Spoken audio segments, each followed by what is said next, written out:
आप सभी को छठ पूजा की हार्दिक शुभकामनाएं। आज की इस वीडियो में हम जानेंगे छठी मैया कौन थी और छठी मैया की पौराणिक कथा। छठ पूजा के दौरान यह कथा अवश्य सुननी चाहिए। छठ पूजा का आरंभ कहाँ से हुआ और छठी मैया कौन थी, आइए सुनते हैं। साल 2023 में छठ पूजा 17 नवंबर से 20 नवंबर तक चलेगी। छठ पर्व 4 दिन चलने वाला त्योहार है। इसमें छठी मैया की कथा सुनना बेहद ज़रूरी माना जाता है। आइए जानते हैं छठी मैया कौन थी और छठी मैया की कथा।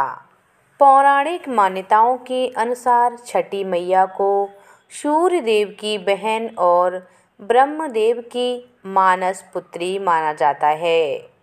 इनका नाम सृष्टि मैया है, जिन्हें आम बोलचाल की भाषा में छठी मैया या छठी कहा जाता है। छठ पूजा में सूर्य देव के साथ इस देवी का पूजन भी करते हैं। इस प्रकार से सूर्य देव और छठी मैया भाई बहन हुए। पौराणिक कथाओं के अनुसार जब ब्रह्मा जी ने सृष्टि की रचना प्रारंभ की तो उन्होंने अपने शरीर के 2 हिस्से किए, दायां भाग पुरुष और बायां भाग प्रकृति। प्रकृति के छठे भाग से षष्ठी देवी की उत्पत्ति हुई। इनको देवसेना भी कहा जाता है। जो व्यक्ति षष्ठी देवी की पूजा करता है उनकी सारी मुरादें पूरी होती हैं। आइए अब सुनते हैं छठ पूजा की व्रत कथा।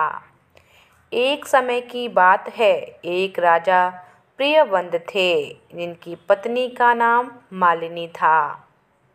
विवाह के काफ़ी वर्ष बीतने के बाद भी उनको कोई संतान न थी। तब उन्होंने कश्यप ऋषि से इसका समाधान पूछा तो उन्होंने पुत्र प्राप्ति के लिए यज्ञ कराने का सुझाव दिया। कश्यप ऋषि ने पुत्र प्राप्ति के लिए यज्ञ किया और राजा की पत्नी मालिनी को प्रसाद स्वरूप खीर खाने को दी। उनके प्रभाव से रानी गर्भवती हो गई और जिससे राजा प्रियव्रत बेहद खुश हुए।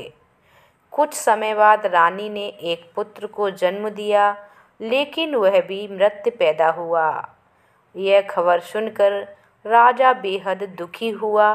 वे पुत्र के शव को लेकर शमशान चले गए और इस दुख के कारण अपना भी प्राण त्यागने का उन्होंने निश्चय कर लिया। जब वे अपना प्राण त्यागने जा रहे थे, तभी देवी देवसेना प्रकट हुई। उन्होंने राजा प्रियव्रत से कहा कि उनका नाम सृष्टि है। हे राजन, तुम मेरी पूजा करो और दूसरों लोगों को भी मेरी पूजा के बारे में बताओ।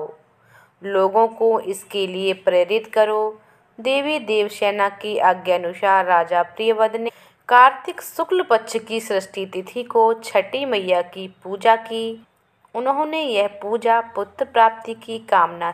छठी मैया के शुभ आशीर्वाद से राजा प्रियव्रत को पुत्र की प्राप्ति हुई। तब से हर साल कार्तिक शुक्ल पक्ष की षष्ठी तिथि को छठी मैया की पूजा होने लगी और जो भी व्यक्ति इस व्रत को करता है उनकी सारी मनोकामनाएं पूरी होती हैं। लोग पुत्र प्राप्ति और संतान के सुखी जीवन के लिए यह व्रत करते हैं। तो ये है छठी मैया की कहानी। तो ये कहानी आप लोगों को कैसी लगी हमें कमेंट करके ज़रूर बताइएगा। चैनल पर पहली बार आए हैं तो हमारे चैनल को सब्सक्राइब ज़रूर करें। चलिए मिलते हैं अगली वीडियो में। तब तक के लिए राधे राधे। हर हर